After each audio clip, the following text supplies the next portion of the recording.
Good morning, everybody. Today is Friday, February 10th, 2017. And this is Before the First Cup with Jules here on UCY.TV. Happy Friday, everyone. It is a nippy 18 degrees and very overcast. And looks like we got a little bit of snow here in upstate New York. But a shout out to JJ.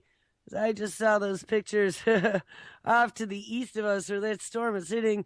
And it looks like mid-state New York got quite a dumping of snow. So where do we leave off yesterday? We titled the show AI, NASA, Longevity, Augmentation, Musk's Neural Lace, and Zuckerberg. We talked about all kinds of different craziness that revolved around longevity medicine and some of the discoveries now that they're making with the two twin brothers who happen to be in NASA. They're saying that being outside our inner atmosphere, they're never outside the outer atmosphere, but outside the inner atmosphere, it appears that going into quote-unquote space causes some beneficial things to happen to your telomeres. Now, we know that a lot of these tech billionaires have been spending bazillions of dollars on longevity medicine and finding ways to live forever. The new thing, the new moneymaker, if you are rich and famous, to find out how to quote-unquote cure all disease. You know, there's a lot of them working on that right now from many different perspectives. But it all comes back to the singularity, being able to utilize technology to thwart Mother Nature. So maybe we can live to be a ripe old age of 674. We found right at the end of the show yesterday, Mark Zuckerberg and his wife Priscilla Chan dedicated $3 billion, I believe, to this new initiative. And they are hiring 47 doctors, just like Google now has their Verily division. We've talked about good old Tommy Insel, former director of the National Institute of Mental Health, leaving the feds and going to work for Google, all in the name of curing mental disorders. Well, they're rolling out all the stops now. We got Zuckerberg on board with his own longevity medicine initiative, hiring almost 50 scientists to cure all diseases. Now, here's the interesting thing. All in the name of living forever, curing all disease, becoming immortal.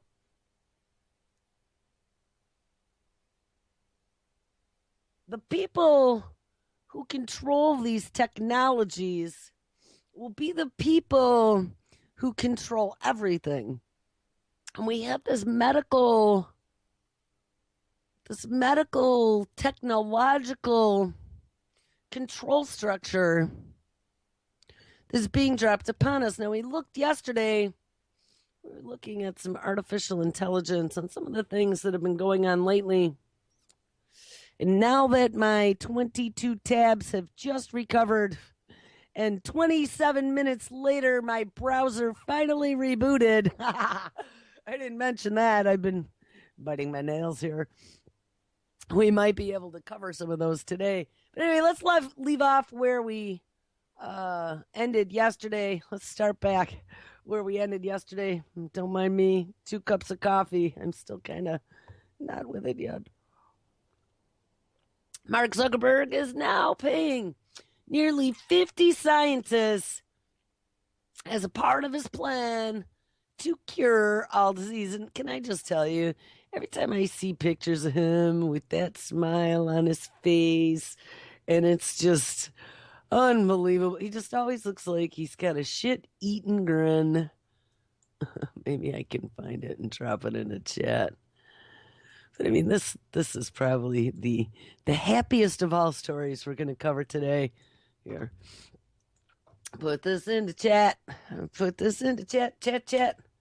I sing like that to my cats. All right. Anyway, so Zuckerberg has a wildly ambitious plan to treat and cure all disease, and he has made a step forward with an announcement that they are funding dozens of scientists over the next 5 years. The Chan Zuckerberg Initiative is an organization run by Facebook co-founder and his wife, pediatrician Priscilla Chan, launched with a $3 billion checkbook in September. Its aim is to help, quote unquote, cure all disease by the end of the 21st century, with a focus on investing in long-term scientific research that might not necessarily pay off right away. Of course not, but in the future it'll control everything. Part of the CZI, that is the Chan Zuckerberg Initiative, is the Chan Zuckerberg BioHub, a medical research organization. And on Wednesday, the BioHub announced that it is now providing $50 million in funding to researchers. The cash is going to 47 different people to fund their research for the next 5 years with up to $1.5 million each. And the investigators are to be looking into a range of areas from imaging cells to developing biochip technologies to studying the transmission of malaria. Of course, that's Billy Gates' favorite. The Chan Zuckerberg BioHub is partnering with 3 universities. And what did we just find yesterday? Oh, God, my brain is still so fuzzy because I got this plague I've had. But we read something yesterday where there were, for the twin study, 10 universities or 12 universities involved studying the 2 twins, one that spent a lot of time in space and one that did not. Well, I guess now we got 3 universities: Berkeley, University of California. I'm not sure what UCF is. University of California F. I don't know. One of the University of California's, Berkeley, and Stanford, our 3 university partners, provide the very backbone of our BioHub's work, says the organization. And our investigators come from these outstanding research institutions, and their faculty will be an integral part of our day-to-day operations here at BioHub. As BioHub grows, Zuckerberg's going to get even richer, and it will also look to work with other research institutions. Both Mark and Priscilla are avid consumers of science, says BioHub co-president and UCSF. Oh, there you go. So it was a typo. San Francisco. Professor Joseph DeRizzi to BuzzFeed. They enjoy learning new things and knowing what the cutting edge research is all about. Yeah, well, don't we all? I don't know. That's kind of the way I live my life. Wish that made me a bazillionaire. We are conducting research that helps us solve big health problems, and we find and support the best and the brightest biologists, scientists, engineers, and technologists. Our culture emphasizes intellectual freedom and collaboration, and we will provide our team with the best scientific tools. And when the right tools don't exist, well, guess what, Johnny? We'll just invent them. And that's the way it goes. We will just invent them. And I just saw, speaking of BioHub, we've been talking about brain implants. We hit up an old story about Kurzweil 2030. We're going to have nanobots in our neocortex so we can connect direct to the Internet of Everything. And they were also, we had another story too, where they were discussing connecting us to the machine mentally. I ran across an MIT story, a technology now that can finally make brain implants practical. Now we know DARPA DARPA's been messing around with this for a very long time. Then, of course, they had to normalize brain implants by doing live brain surgery on National Geographic last year. Well, now we're going to start rolling out the consumer products for basic things. They had one that was for Parkinson's. Of course, they're going to have another for PTSD. Well, this one is to restore vision.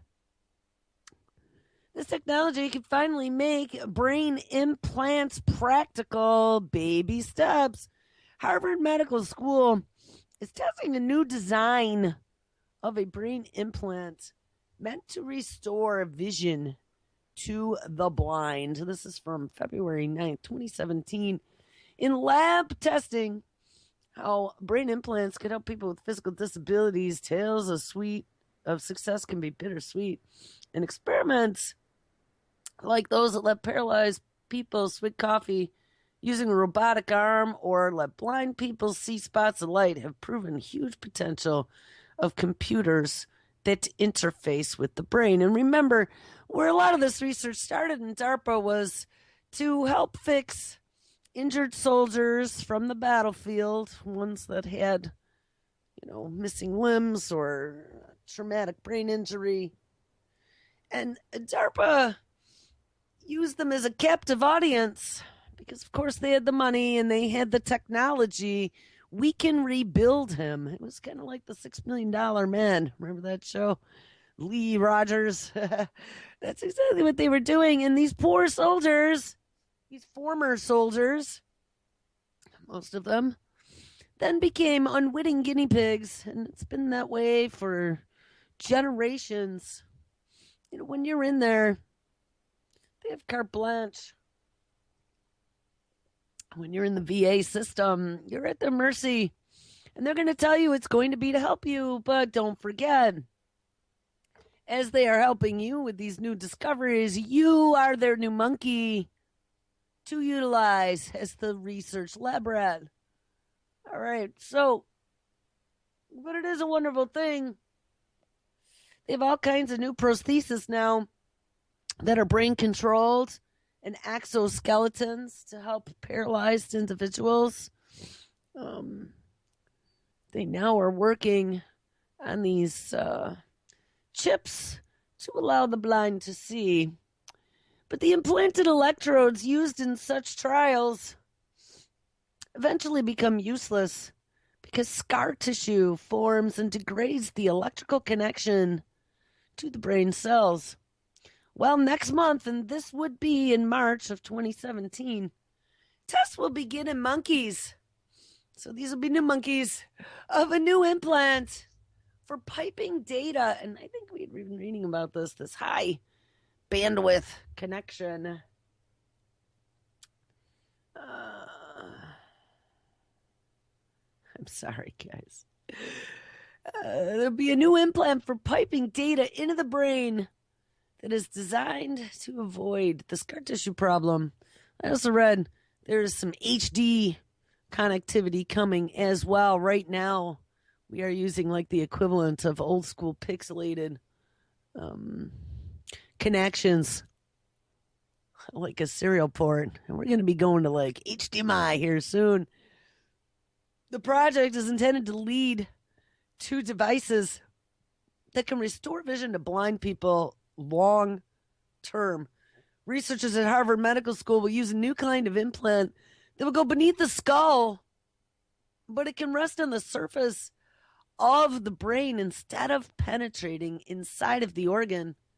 And I'm going to say in the future, like, they're not even going to need to put something inside of your brain. I mean, technology is getting to the point with these fMRIs and being able to read your emotions and read your neural patterns and that I don't think they're going to have to implant under or in the skull in the next 5 years even. As these progress, I think that they'll definitely be able to just put a little headset on and read what's going on in there and talk to it. An array of microscopic coils inside of hair-like devices can generate powerful, highly targeted magnetic fields to induce electrical activity at particular locations in the brain tissue underneath. And this implant will also be tested when placed inside of the brain tissue. And yeah, because, they want to be able to experiment some more. The device will be used to stimulate the visual cortex to try to recreate the activity normally triggered by signals from the eyes, creating the sensation of sight without the eye's input. Ultimately, the goal is to use the implant to convert signals from a camera into brain activity. Now, I'm going to tell you why this caught my attention. Because we had read a bunch of stories about high definition virtual reality, and some of the stuff that they are working on right now. We have this terahertz 5G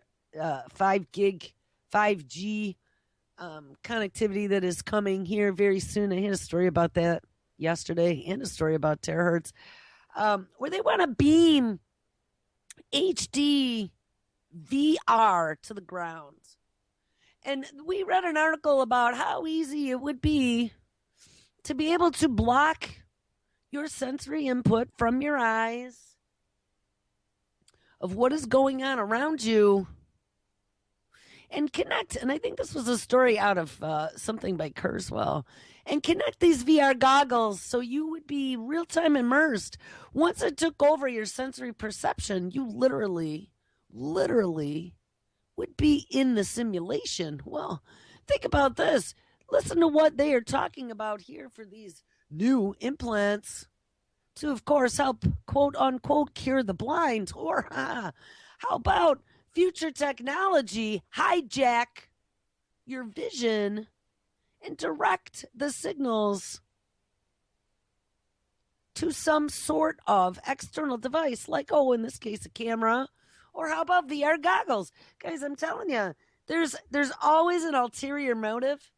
And I know that they are already working on that full immersion and how to easily, I think in Kurzweil's document, he was talking, of course, about nanobots, because Kurzweil just loves those damn nanobots, and they're working on them at Google's Verily division.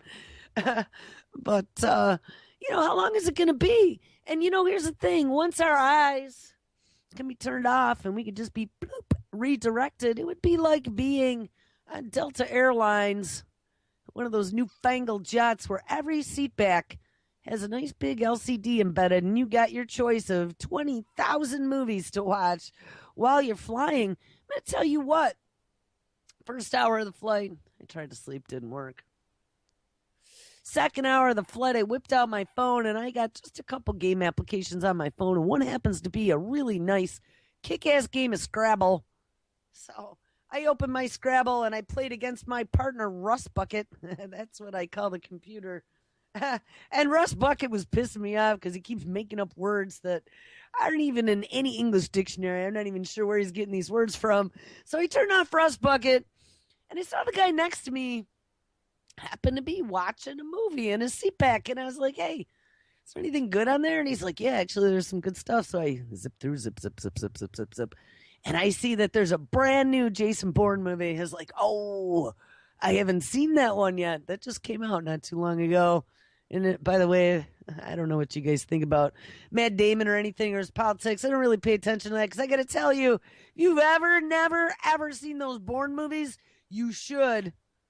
And that movie, again, talking about giving away the store with the technology that they have to track him, bag, tag, and track. I'm going to guarantee you that they have that already where they can track him anywhere. Bzz, bzz, bzz, bzz. Zooming in down from a satellite to the CCTV to being able to dial into the room on the phone and see what's going on there.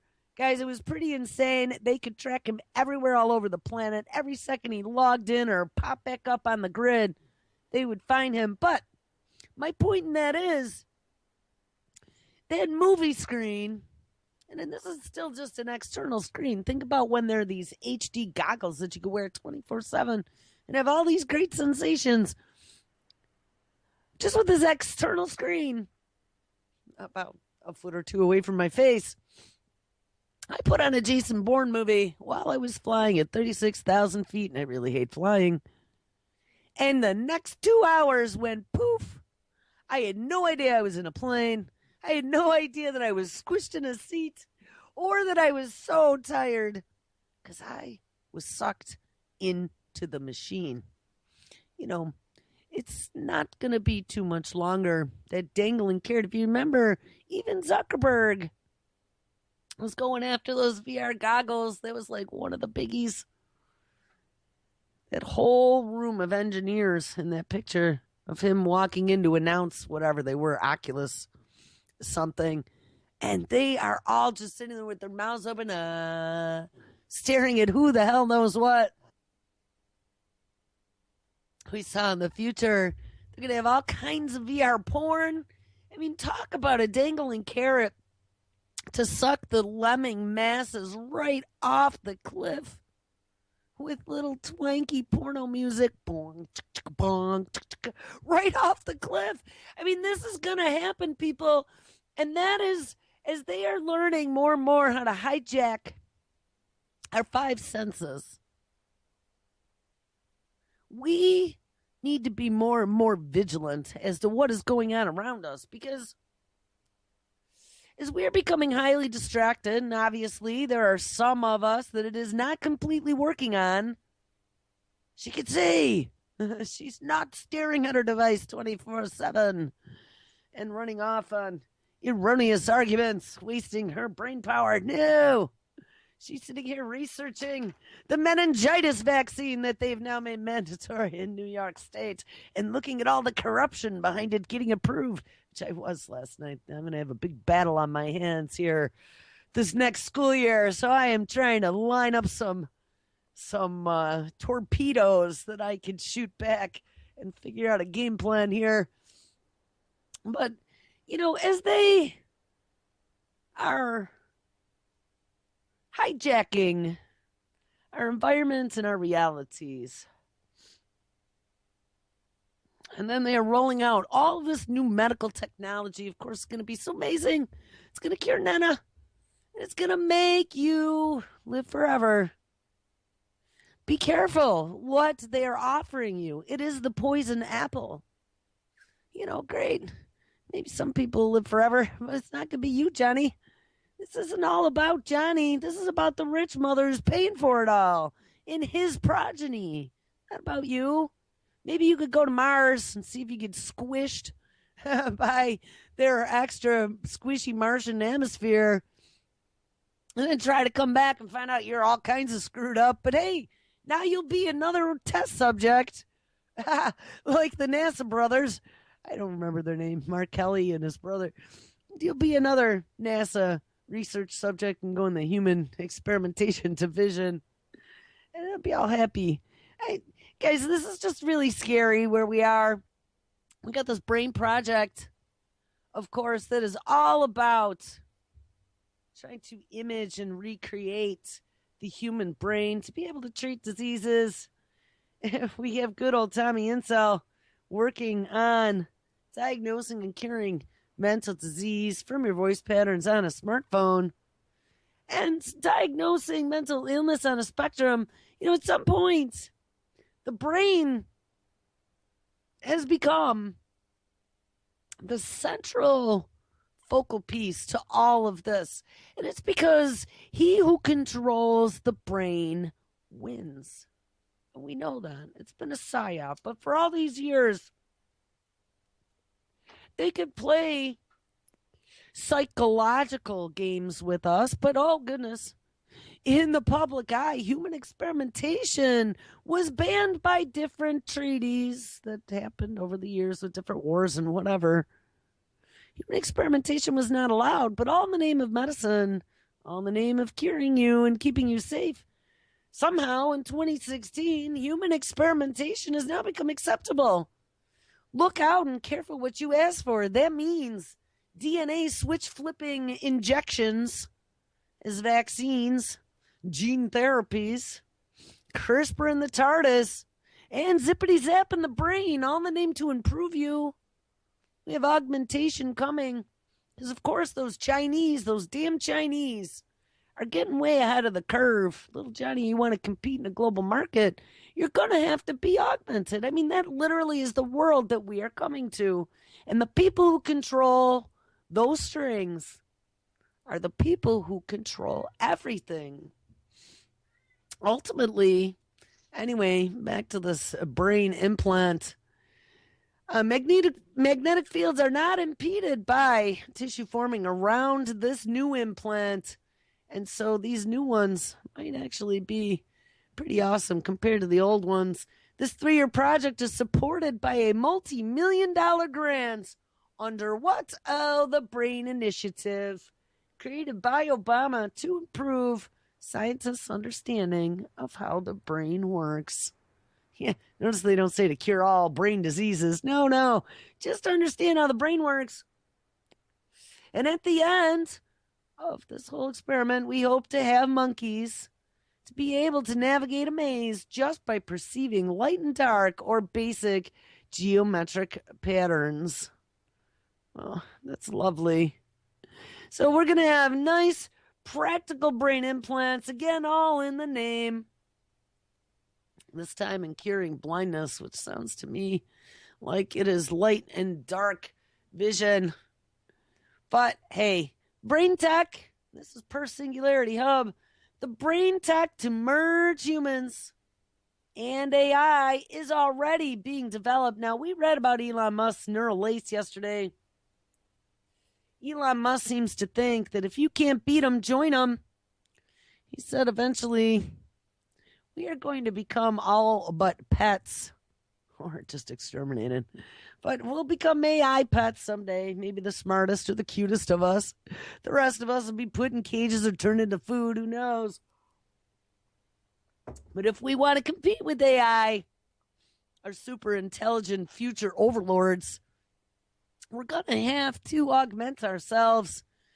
And Musk seems to think that this neural lace mesh stuff that would grow with your brain and connect it to the machine might be a way for us to co-develop with these new life forms that we are in the process of creating.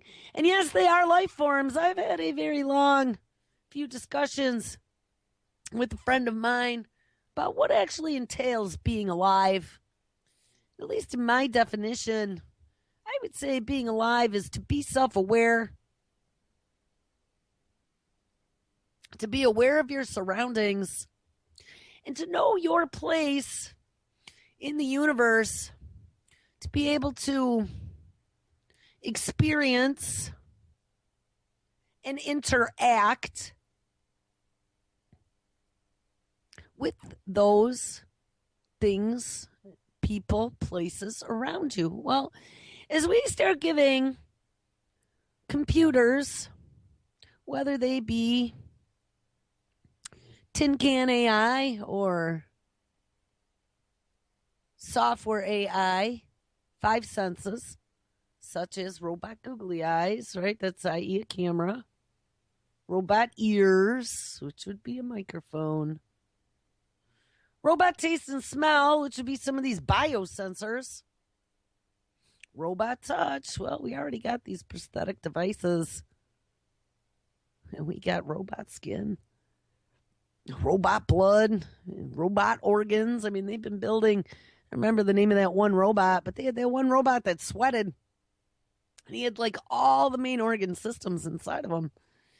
You know, as they're getting more and more sophisticated and we give them more and more capabilities and they get 5+ senses, because remember, they'll be able to have x-ray vision, infrared, and all this other stuff way better than we can.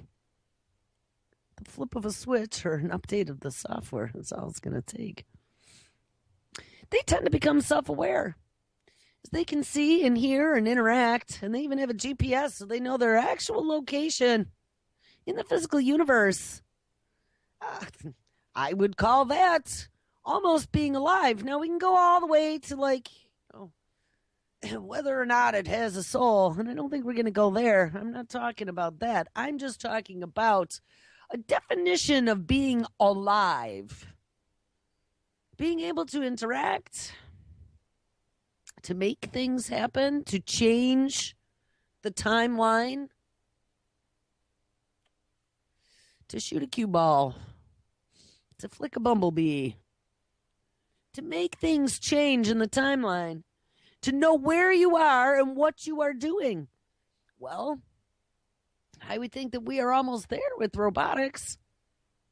And as we make these systems smarter and smarter, we've already found 3 instances over the last month or so where Google's AI has done things on its own, learned things on its own, figured things out on its own without our intervention whatsoever. We should be highly frightened. Now, I don't know. I sent myself a story this morning, and I just, honestly, all 3 of my machines were having a big-ass crash up. Oh, here we go. It did send. It's just nothing is alerting me now that I even have messages. And I think I'll tell you why. I saw a story. Well, I was gone last week. We're going to try to get this to open. Nothing is working for me. Oh, God, it's one of those days. And my chest is like all tickly. All right, hold on. Let me open this.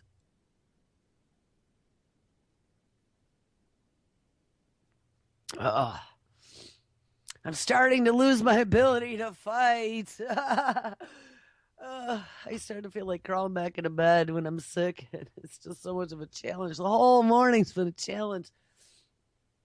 All right. So as we're talking about these machines becoming thinking, self-aware entities, you got to be afraid. Because we have real smarty pants out there like Elon Musk and Ray Kurzweil. Like seriously 100% talking about merging with the machine.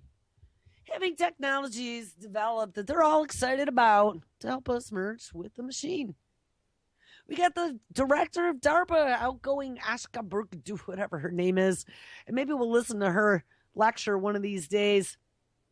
But she is over the talking about the new whole entire DARPA portfolio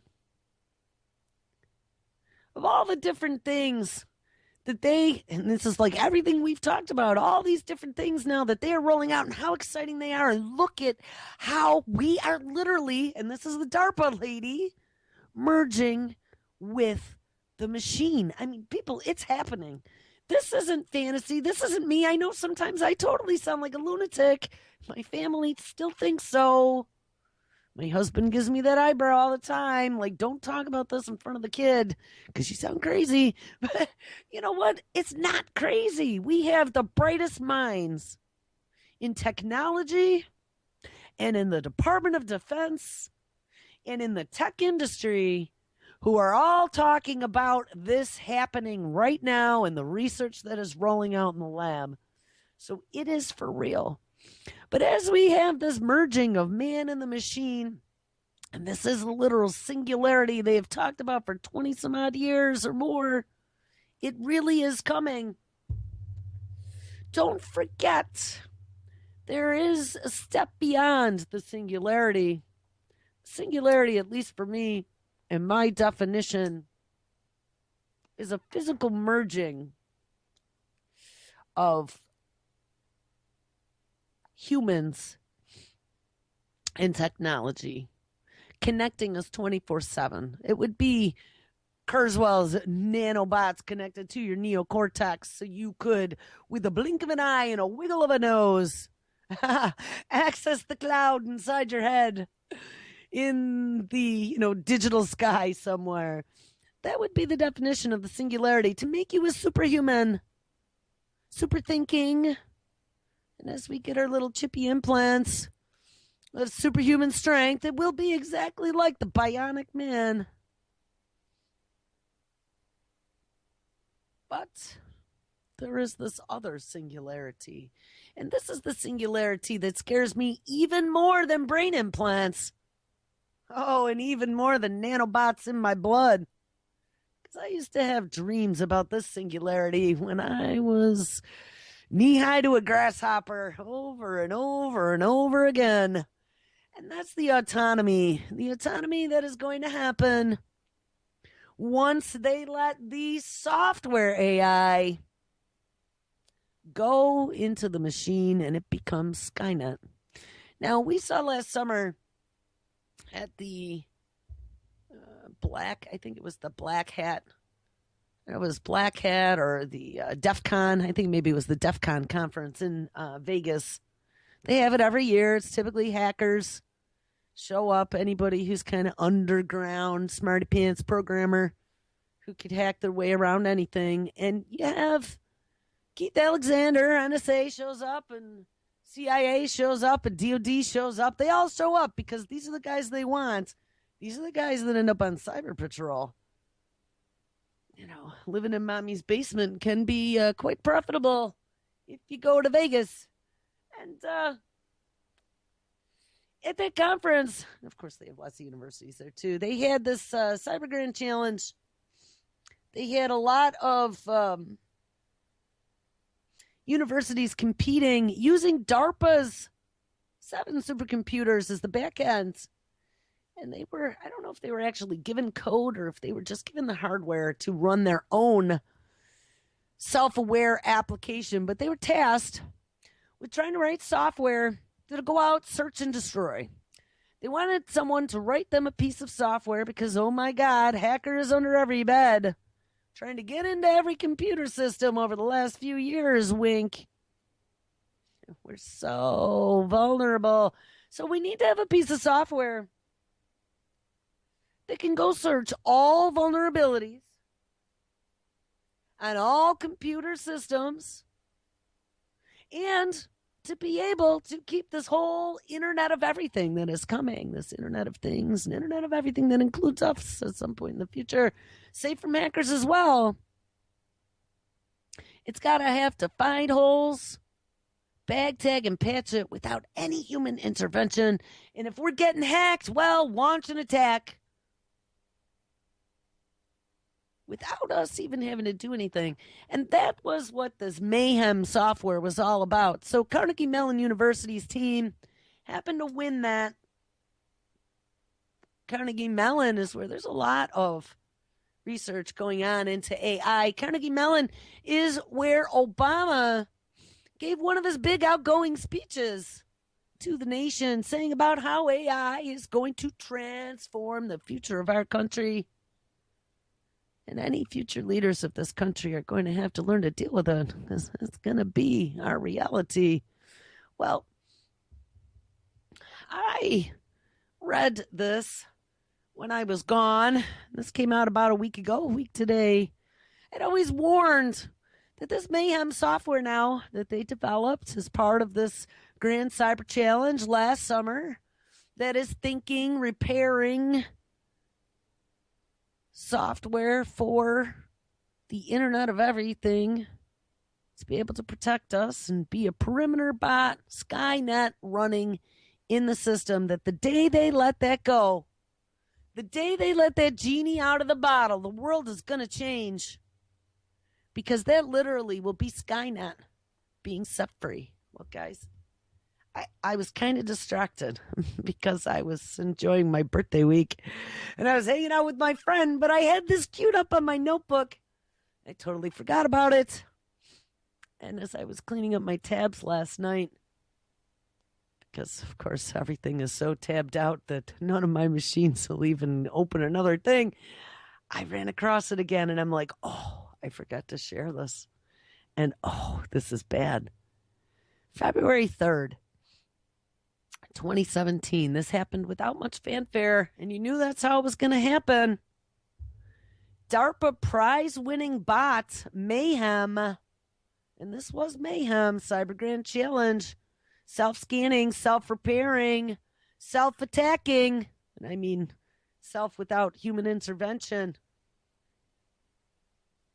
Protection on the internet has been deployed. Ding, been deployed to seek flaws and shut out botnets. Now, what? Oh, yes, I guess they forgot to tell us.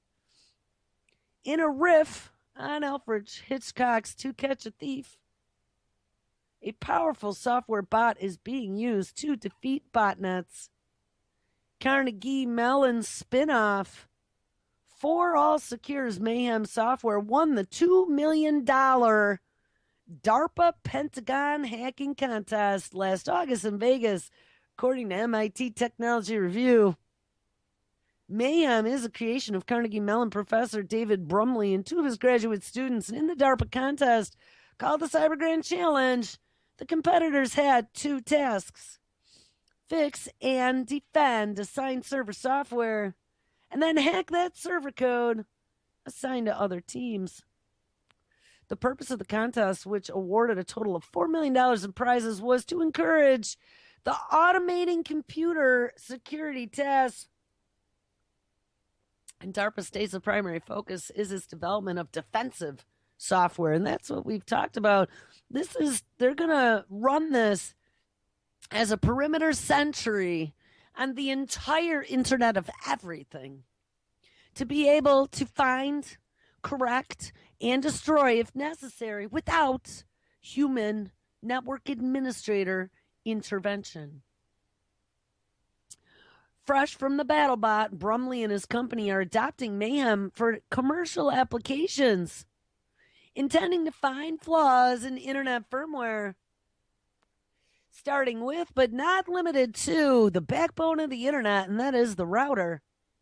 In 2016, the group tested some parts of the Mayhem code with nearly 2,000 router firmware images. And firmware on a router is just like your little operating system. In the course of testing, the code found that more than 40% of all routers, guys, look at how they're going to line this up. Look at how insecure the Internet is. I mean, it probably is. People are pretty dumb about security. But I don't think the solution is letting the tempest go, making the Internet enchanted. I don't think that's the solution. The code found that more than 40% of all the routers had at least one vulnerability, including 14 that had never before ever been detected and were involved in 69 separate software builds. One of the biggest challenges with internet device vulnerabilities is, of course, chasing them down, because if you have a sucky network administrator, that's what happens. And updating products from past product cycles. The promise of Mayhem is its potential to detect and repair or defend against vulnerabilities quickly. And I'm going to add in parentheses, without human intervention. One example is a botnet, which is a large number of computers or devices, often in the tens or hundreds of thousands or even millions, that are unknowingly recruited for malicious purposes by computer malware. And I don't know, we could talk about botnet attacks, but I don't think it's really necessary. You could get infected, not even know it, go to a website, and they could download a little Trojan that sits kind of dormant on your computer until the day that whoever it was that created that piece of malware wants to launch an attack. And then it'll wake up on your computer and use your internet connection with the millions of other people who have been infected, and use that malware to attack bing, bing, bing, bing, bing, bing, bing, bing, bing, bing, bing, bing, one internet address, let's say. Let's say the attack was scheduled to take down, I don't know, New York Times or something.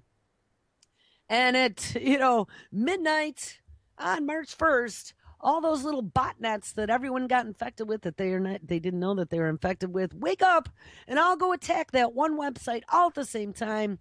It's called a denial of service attack. And with that much traffic hitting a site, it can't make a connection, or no one can get there to get a connection. And so it takes the site down, in essence. So that's what a botnet attack is all about. But anyway, so we could thwart botnet attacks. And each of these multitude of devices is directed to make multiple rapid requests. So a denial of service. As of last October's massive denial of service attack using vulnerabilities in smart home web cameras, the need, and I don't even remember, so they were attacking home cameras, but I don't remember it ever being any big deal. So what, they took everybody's porn cam down, baby cam, I mean, I don't know what that, so what if there was, but I remember when that happened, they said, oh, look, all these cameras, this is just the tip of the iceberg for the insecure Internet of Everything. And if we don't stop it now, because all these dumb home end users don't know how to secure their devices, this is going to be the end of everything in the world as we know it. So we better just launch our autonomous software to fix all that because people are too stupid. I mean, that's in essence what they are saying here. So after last October's massive denial of service attack using a vulnerability in smart home web cameras, and actually, no, I think the cameras were the host, if I'm not mistaken, for the malware, and then all the cameras turned around and attacked with a denial of service. But regardless, it was the home end user who wasn't computer savvy who was responsible for all this, they said. And it even says that here, the need for better screening and protection was underscored, double underline, particularly in devices purchased by, quote unquote, and like I said, less knowledgeable users. So blame it all on the dumb end user. Mayhem's job, and this is Mayhem. Mayhem, the autonomous, self-aware Skynet being released into the machine, will be to find and patch immediately. So now when a machine is compromised, it takes days or even weeks for someone to notice that we're having an issue, and then days or even weeks or maybe even never until it patches out. Imagine a world where the first time a hacker exploits a vulnerability, instantly he'll only be able to exploit one machine, and then our super duper software will patch it and probably launch an attack, answering concerns that human security experts will still want to check the work of defensive bots. According to Brumley, even the United States government still is considering having humans in the loop. But, says Brumley, the guy who's in charge of this, he's not against it, but he still feels that humans tend to slow down the process. So, guys, they are using Mayhem. They didn't say exactly where or how or what, but they're already using it commercially. And I will guarantee you that they have let it out in little sips and slurps in the military realm. And this made me question. So we covered DARPA Dan before. DARPA Dan had all the software, and I don't remember what it was called, but it was search and destroy. It was finding human traffickers. It was finding terrorists.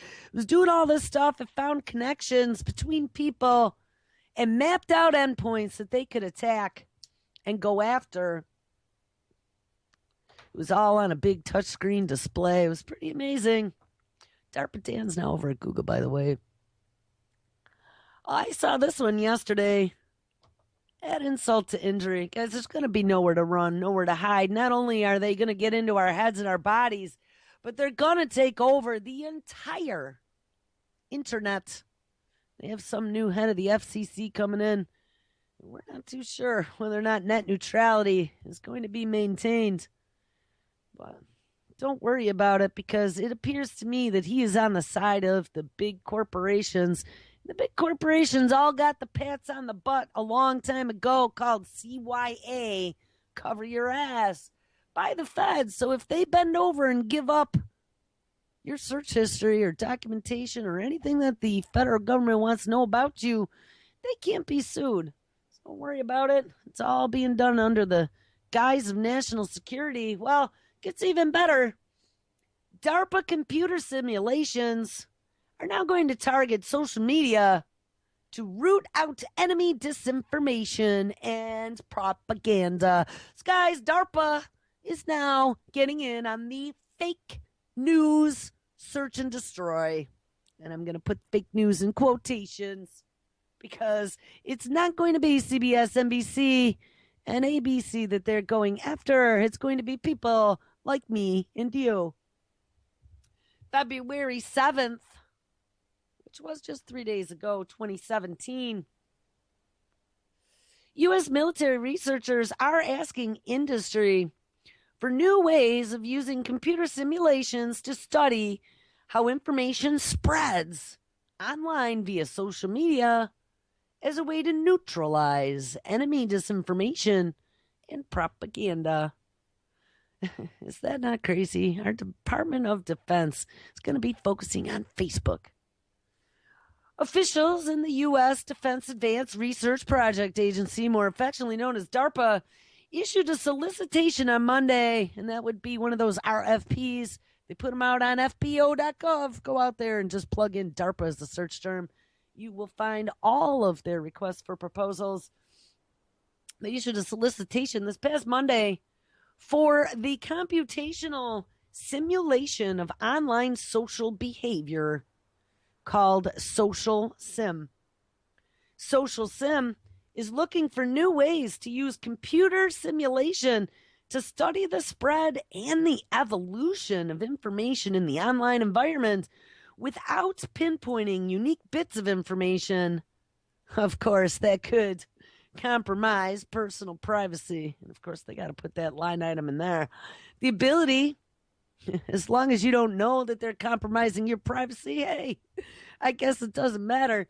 The ability to simulate the spread and the evolution of online information, if accurate and at scale, could enable a deeper understanding of adversaries' use of the internet, DARPA officials say. Accurate and at-scale simulations of how information spreads and evolves online would support efforts to analyze enemy strategic disinformation campaigns. I mean, listen to this. Is that us? Are we enemies? Are we now being considered enemies by the Department of Defense's Department of DARPA? Because that is sure what it sounds like to me. Enemy strategic disinformation campaigns. It'll also allow them to deliver critical information to local populations during a disaster, of course, and could potentially contribute to other cyber warfare and cyber security missions online.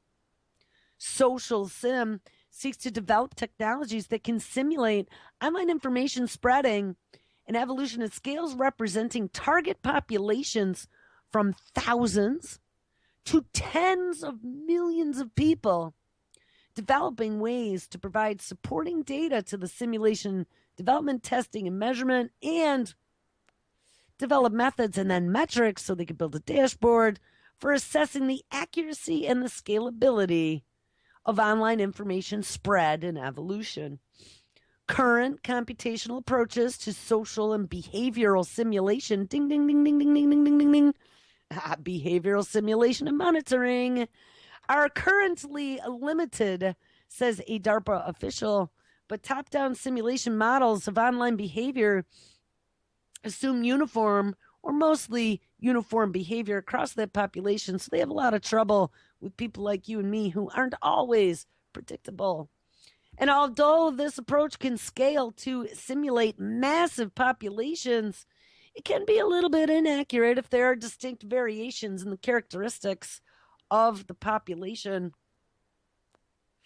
This DARPA Social Sim program has three parts. That's simulation, data provisioning, and then testing and measurement. Simulation will develop technologies that can simulate online information spread and evolution. Data provisioning will develop methods for supporting data for simulation development, and simulation testing and measurement will evaluate the accuracy and scalability of new simulation technologies. So, guys, they are going to be able to build large data sets and plug them into some sort of back-end AI so they can actually figure out the best way to not only undermine and thwart information that's spreading out there, to turn it off because information is such a threat to a population. Disinformation, oh my God. Somebody from the National Enquirer got a story out there. But they're going to be able to counter that with a flip of a switch in the most effective and efficient way possible because they have simulated and data modeled it all. What a scary thought that is. Why is DARPA getting into social media? I just can't even believe it. And they are going to search and destroy. So where do we now end this up today? I don't know. I have so many good stories, and I'm not exactly sure where we should go. Well, you know what? Let's end it with the story that we had before this. The brain technology to merge humans and AI is already being developed. Are you scared of artificial intelligence? Well, yeah, I am kind of. Do you believe the warnings from folks like Stephen Hawking and Elon Musk and others? Is AI the greatest tool humanity will ever create? Or are we, in Elon Musk's words, quote unquote, summoning the demon? Well, that's what I say. Well, we're not so sure. But to quote the head of AI at Singularity University, Neil Jacobstein, it is not artificial intelligence that he is worried about, but it is rather human stupidity. Dun, dun, dun. And I would almost say that, yes, that would be it. It says your brain is composed of 100 billion cells called neurons, making 100 trillion synaptic connections. And we have all kinds of human trials coming with all kinds of prosthesis in the near future. They have stuff in human longevity, visual cortexes using artificial intelligence, autonomous vehicles, human biology augmentation, as well as synthetic genomics. And guys, there's some major stuff happening there. And all this stuff has been in development for a very long time. And they are getting ready to unleash it all on us, all in the name of the survival of the human race. All right, guys, have an awesome week.